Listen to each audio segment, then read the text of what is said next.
Hello and welcome back to Tidbit of Torah. At home, we're trying to work on, with our 3-year-old, teaching the art and the practice of questioning. So she doesn't say, Ima, I want a packet. But instead she says, Ima, can I please have a packet?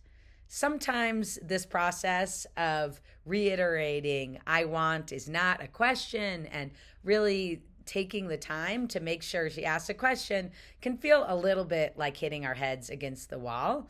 But it feels important because, after all, questioning is such a Jewish practice, but also because asking questions is one of the vital ways in which we show curiosity, respect, and a sense of wonder in this world, in our relationships, and in the way we approach ideas and content in the world around us.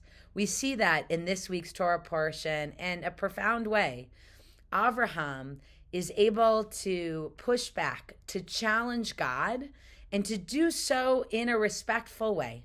God is ready to destroy the city of Sodom, and Avraham asks him again and again, pushing him about whether or not this is just. Shall not the judge of all the earth deal justly? He asks.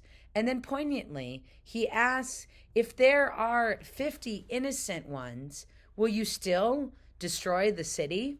And then he goes, if there's 5 left, if there's 45, will you still destroy the city?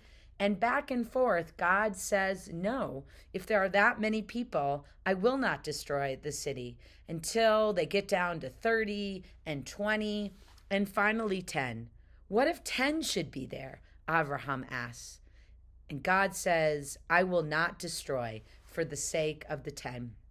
I think this is a beautiful exchange in which we see that questions can be incredibly powerful, but not just any questions. We can also rudely ask questions, as we see with the people of Sodom, who say to Abraham's nephew, Lot, are you, the stranger, going to judge us? One of the Sodomites says. And we see that in our world too. So often questions can actually be attacks. How do we teach our children the difference? How do we know the difference? Well, I think a lot of it has to do with tone, but also in terms of whether or not there fundamentally is a sense of respect when we're asking these questions. Avraham is not a perfect leader. There are other things he does in this week's Torah portion, like having his wife Sarah have to pretend to be a sister in order to go to Egypt again. He's not a perfect person. Neither are really any of our Jewish leaders that we see in the Torah. That's one of the things that makes them feel real, like real people that we can relate to.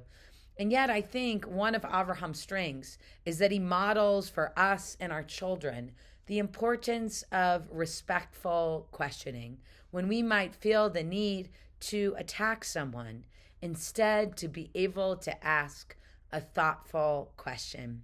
And so I want to wish you a Shabbat Shalom, and that we may all find a way of this beautiful art of arguing, of questioning respectfully. May that lead us to greater wisdom, deeper relationships, and a truer sense of justice in our world. Shabbat Shalom.